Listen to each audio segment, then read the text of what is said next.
Hello guys, इस question में हमसे बोला गया convex lens of focal length 20 centimetre and a concave mirror having their principal axis align the same lines are kept 80 centimeter apart from each other.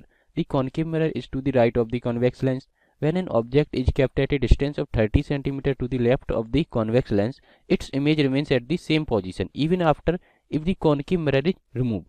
ठीक है, तो वो बोल रहा है कि जब एक ऑब्जेक्ट को 30 सेंटीमीटर लेफ्ट रखते हैं कॉन्वेक्स लेंस से, तो जो इसकी इमेज बनती है वो कहाँ पे बनती है, इमेज बनती है कहीं, वो फाइंड कर सकते हैं हम। कैसे फाइंड कर सकते हैं? लेंस फार्मूला लगा के। लेंस फार्मूला क्या होता है अपना? 1/f is equal to 1/v minus 1/u। Okay, तो फोकल लेंथ अपनी कितनी है? फोकल लेंथ है कॉन्वेक्स लेंस की 20 सेंटीमीटर पॉजिटिव होगी तो 1/20। इमेज डिस्टेंस हमें फाइंड करनी है। जो ऑब्जेक्ट है अपना वो कितनी डिस्टेंस पे रखा है? 30 सेंटीमीटर लेफ्ट रखा है तो फ्रॉम कॉन्वेक्स लेंस, तो ये कितना हो जाएगा अपना? -1/-30। ओके, तो यहाँ से कितना आ जाएगा? 1/v, ये प्लस 1/30 हो जाएगा, 1/v हो जाएगा अपना 1/20 माइनस 1/30। ओके, तो इसको सॉल्व करेंगे तो ये कितना आ जाएगा? 60। ठीक है, 3 - 2, तो अपनी जो इमेज डिस्टेंस आ जाएगी वो क्या आ जाएगी? 60 centimetre right from convex lens. Okay, जो इमेज डिस्टेंस है वो कितनी है? 60 centimetre right from convex lens है, मीन्स यहाँ पे बन रही है। ठीक है, अब अगर इमेज यहाँ पे बन रही है, ओके, तो यहाँ पे, ठीक है, तो अब ये क्या करेगी? अपना ऑब्जेक्ट का काम करेगी। किसके लिए? जो अपना कॉनकेव मिरर रखा था उसके लिए। तो जो अपना ये ऑब्जेक्ट का काम करेगी, ठीक है, तो उसके बाद जो इमेज बन रही है वो भी यहीं पे बन रही है। तो इसका मतलब क्या है कि इमेज अपनी उसी डिस्टेंस पर कब बनती है कॉनकेव मिरर की? जब वो उसके रेडियस ऑफ कर्वेचर पर रखी हो। ओके, यही तो होता है कि रेडियस ऑफ कर्वेचर पे अगर ऑब्जेक्ट रखा हो तो उसकी इमेज अपनी क्या बनती है? सेम डिस्टेंस पे बनती है फ्रॉम मिरर। ठीक है, तो इसका मतलब हो गया कि ये 60 सेंटीमीटर राइट में इमेज बन रही थी, मीन्स कॉनकेव मिरर से कितनी? 20 सेंटीमीटर की डिस्टेंस पे बन रही थी। तो जो इसकी रेडियस ऑफ कर्वेचर है वो कितनी हो गई अपनी? 20 सेंटीमीटर हो गई, -20 सेंटीमीटर। तो उसने हमसे पूछा था the maximum distance of the object for which this concave mirror by itself would produce a virtual image would be. ठीक है, तो कॉनकेव मिरर की अपनी वर्चुअल इमेज कब बनती है? जब ऑब्जेक्ट अपना फोकस एंड पोल के बीच में रखा हो। ठीक है, एंड मैक्सिमम डिस्टेंस कितनी हो सकती है? जब वो अपनी फोकस पे रखा हो वर्चुअल इमेज बनाने के लिए। ठीक है, तो फोकस पे रखा हो तो मैक्सिमम डिस्टेंस फाइंड करनी है हमें, तो फोकस क्या हो जाएगी अपनी? r/2 means -10 centimetre. ठीक है, तो मैक्सिमम डिस्टेंस कितनी हो जाएगी? 10 सेंटीमीटर हो जाएगी फॉर द ऑब्जेक्ट, जिसके लिए हमें कॉनकेव मिरर से क्या मिलेगी? वर्चुअल इमेज मिलेगी। तो ये अपना आंसर हो जाता है। Thank you. A light wave is incident normally on a glass slab of refractive index 1.5. If 4% of light get reflected and the amplitude of the electric field of the incident light is 30 volts per meter, then the amplitude of the electric field for the wave propagating in the glass medium will be. ഒരു light wave normal ആയിട്ട് ഒരു glass സ്ലാബിൽ വന്ന് പതിക്കുകയാണ്. അതിൻ്റെ refractive index തന്നിട്ടുണ്ട്. എത്രയാണ്? 1.5 ആണ്. 4% ആണ് അതിൻ്റെ എന്ത്? റിഫ്ലക്റ്റിവിറ്റി. ഓക്കെ, എന്ന് പറഞ്ഞാൽ 96% അബ്സോർബ് ചെയ്യുന്നുണ്ട് എന്നർത്ഥം.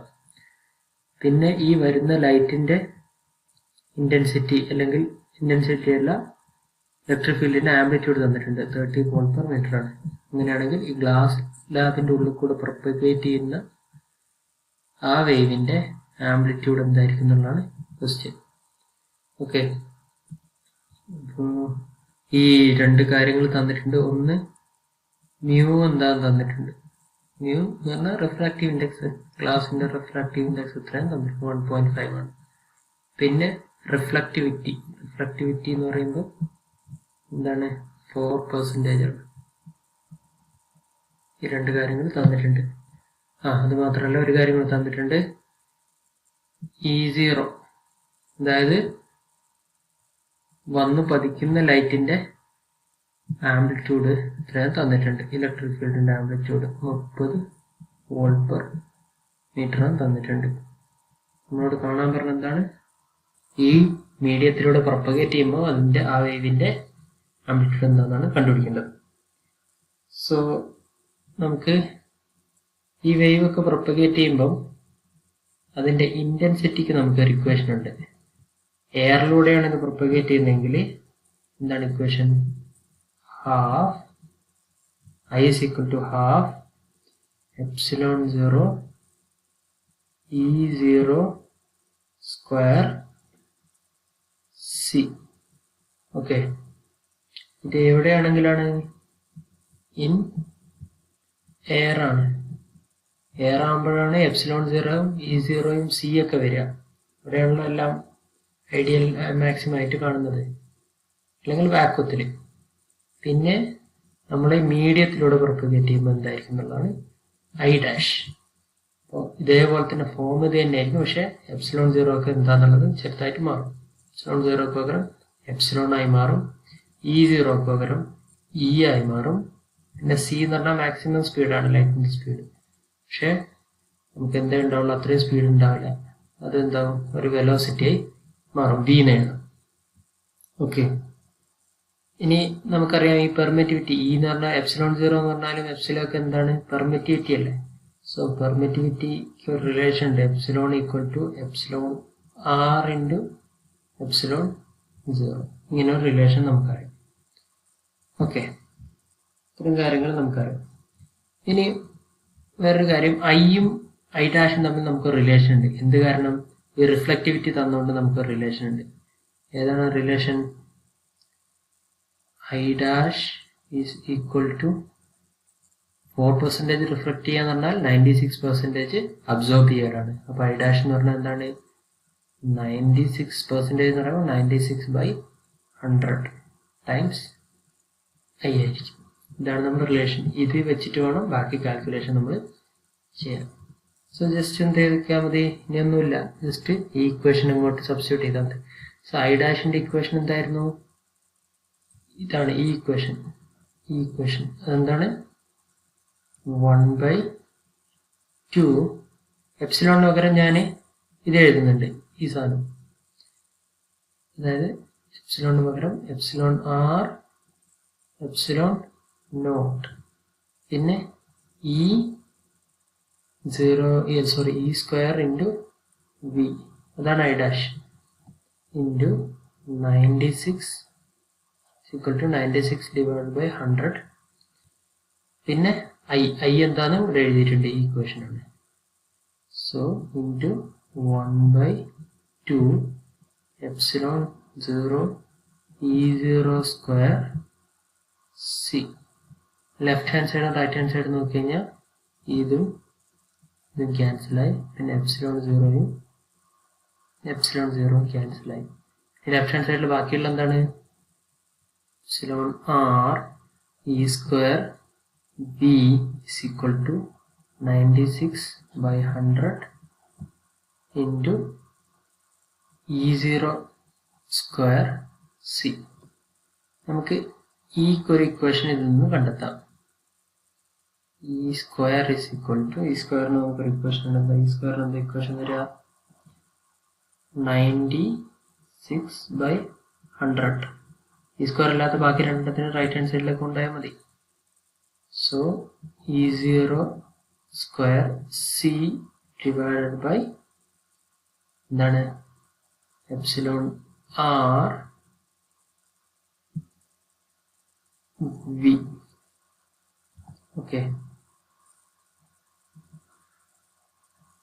പക്ഷെങ്കിൽ സി ബൈ വി എന്താണ്? C by v? C by v എന്താന്ന് നമുക്കറിയാം. സി ബൈ വി, ഞാൻ പറയുന്നത് ഇവിടെയുള്ള ഈ സി ബൈ വിനെ പറ്റി തന്നെയാണ്. സി ബൈ വി എന്താണ്?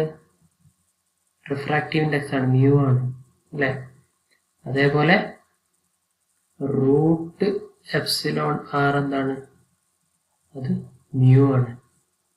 Implies epsilon r equal to mu square.